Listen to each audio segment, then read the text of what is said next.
Good morning, everybody. The Christmas season is here, and it's time to make some watercolor enamel poinsettias.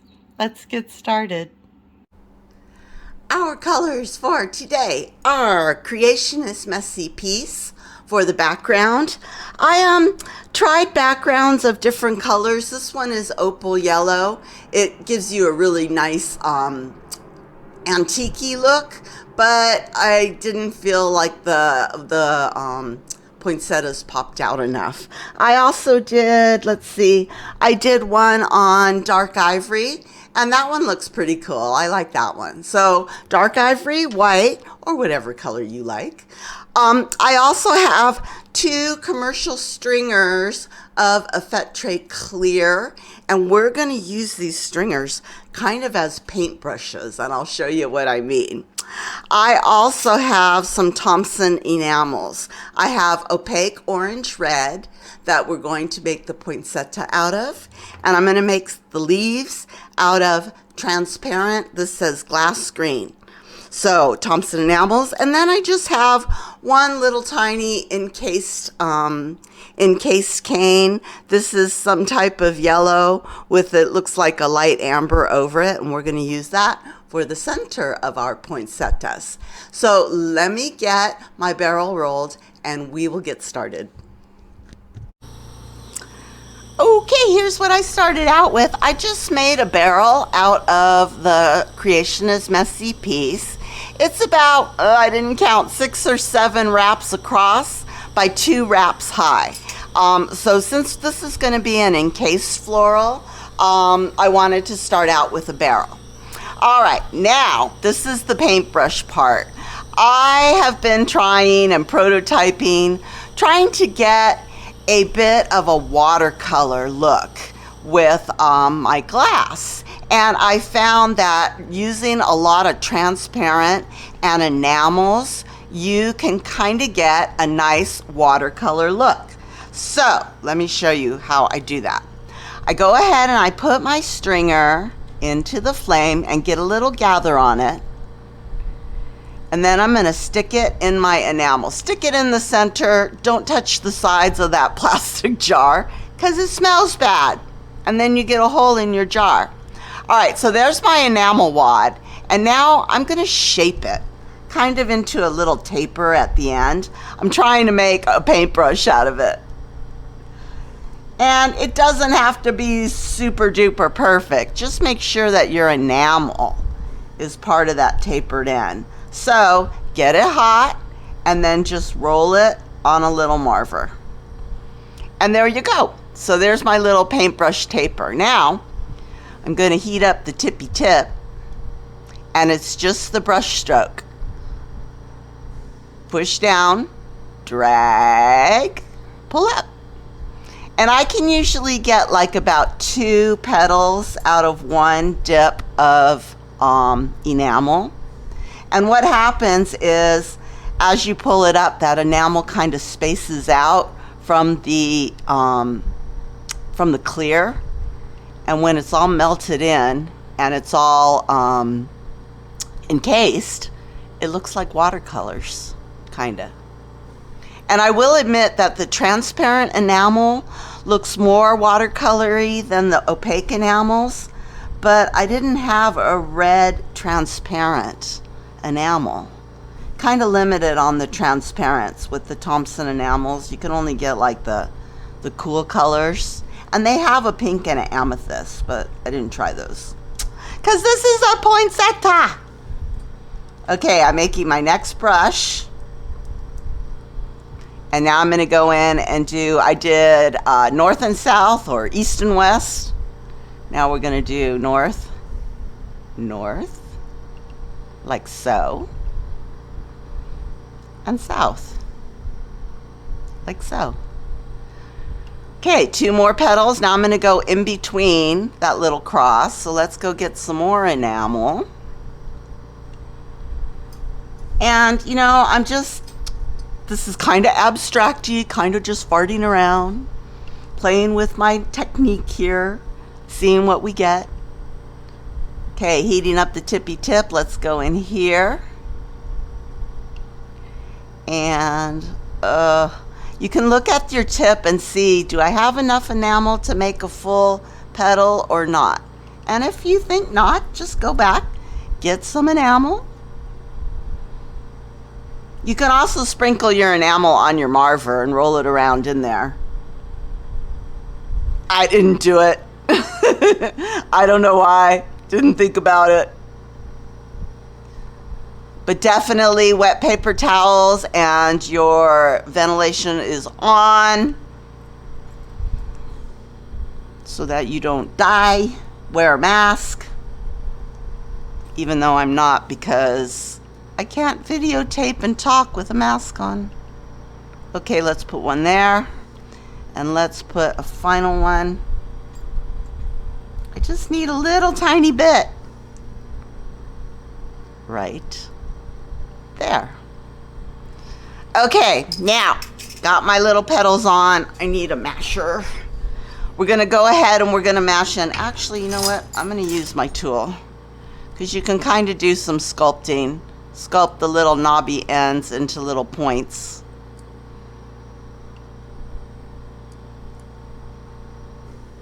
Just like so.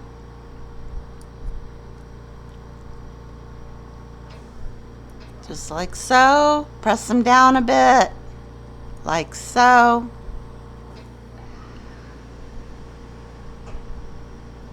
Alrighty. Let me go ahead. Now you can see right here that this one looks like it's not a whole lot of red.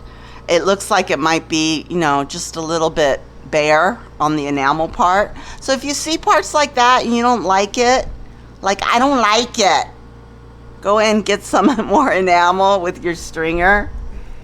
Oops, don't break your stringer in half like I did just now. Be gentle, Maria, calm down. Take your time, be patient. What's your problem? My problem is I had 2 cups of coffee this morning. Okay, there we go. And maybe you see a spot that you think could use a petal. Right here. Add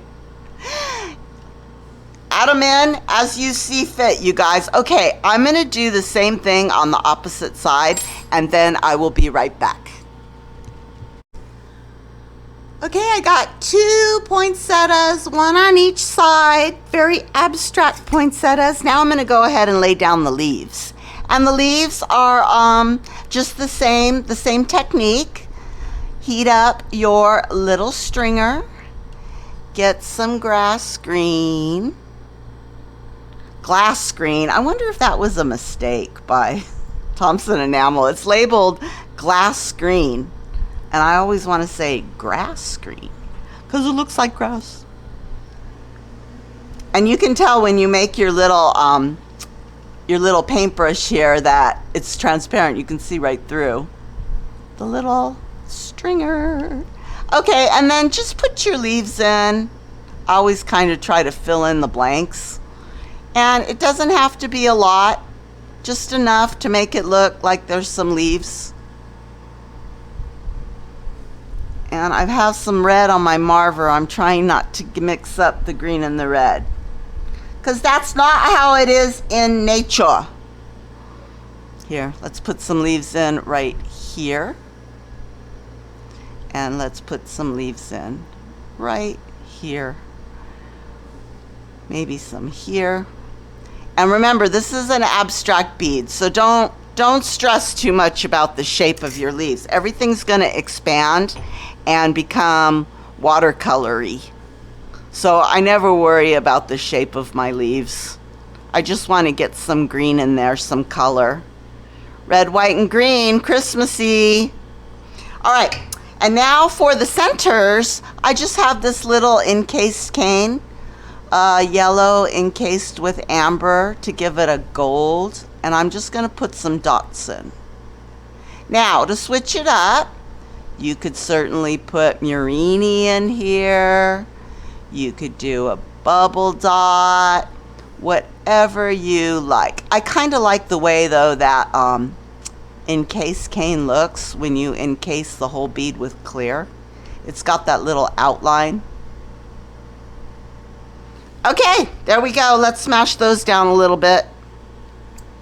Now, for the encasing, I'm going to go ahead and heat this up. Not a lot. I'm going to melt it in a little bit. It won't be fully melted in.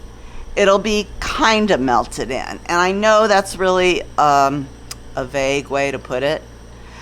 But if you leave a little height on your bead and then you encase it and then you melt stuff down, it's almost like you get, I want to say, an implosion factor. Like your leaves will swell up. And so I like that. So while I'm melting this down a bit, I've got my fatty cane that I'm going to just start heating up. And this is where it really pays to be ambidextrous. So I'm just heating those up. And maybe if you're really good, you can flip your marver over. Flatten things down a bit. Just a little tad. Don't go crazy. Very gently flatten things down. And that looks good. All right, encasing. What I have found, because I'm still tackling bubbles, my nemesis is bubbles. Get a nice big blob. And I have, this is one of those 6-inch, 8-inch super clear from a Fetre. They do take a little while to heat up. And oh my God, I am so in love with pickling my glass. And what I've started to do is I pickled this rod when it arrived, and then I put it in my rack, and then last night I pickled it again. So just to make sure that it's super duper clear. Okay, I've got a blob. It looks good. Now what I'm going to do is I'm going to do, it's almost like the brush stroke method on my bead. And you'll notice that my bead, it's warm, but it's not soupy hot. And that will allow me to get this blob, push it down, and just drag my rod through the blob until you run out of blob. And by pushing it down and doing that brush stroke method, you basically push out the bubbles. And right here at the end where I ran out of blob, I'm just going to go ahead and add more glass. So right now, for this encasing, we're just getting glass down. Shaping will come later, so don't worry about that. You just want to get that clear down, and you want to get it down without any bubbles. And yes, I still do get bubbles. I just don't say any bad words when I get them. Okay, there's a nice big blob. Down it goes, and I'm just smushing it down. And if you run out before you hit the back side of the bead, it's okay. Go get another blob. Pick up where you left off.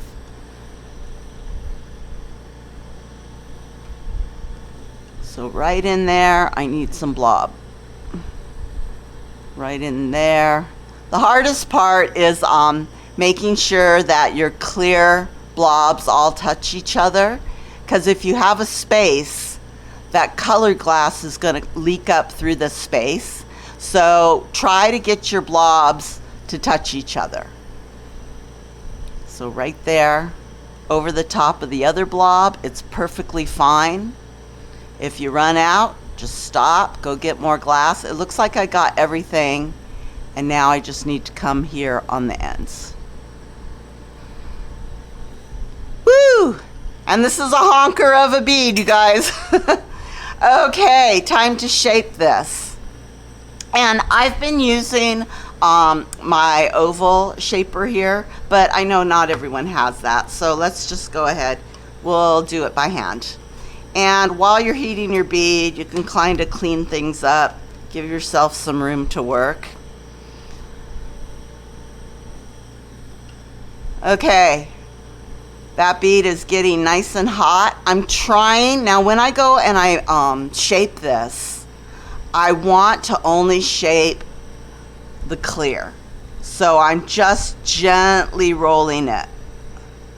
You don't want to mess up the inside of your bead. So keep that in mind when you're heating this, and you're going to have to go back and forth a couple times. And that's okay. You know, it's better to get the outside hot and the inside cool and do it several times than to try and do it all at once and smear your inside design. And as this heats up, you might see areas where you need a little bit of extra glass. You know, maybe you have a divot or a hole or something. So just go back in, get your clear, dab it on the areas you think you need more glass.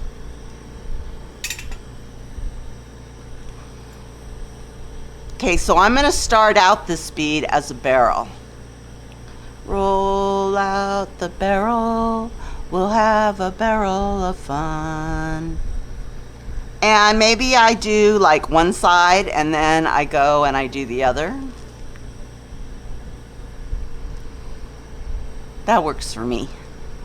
And I think I did a good job here because I don't see, usually I have a bunch of divots that I have to fill in, but I don't see that. So once you get a nice barrel, now you can start making the tapers at the end. So I'm heating up the end, and I'm going to angle, oh jeez, let's do it this way. I don't know why, I just have to have it on my right. Okay, heating up the end, and then angling my mandrel, and I'm just slowly rolling. It's a little taper, it's not going to be huge. Clean up the ends a bit. Let's go do the other side.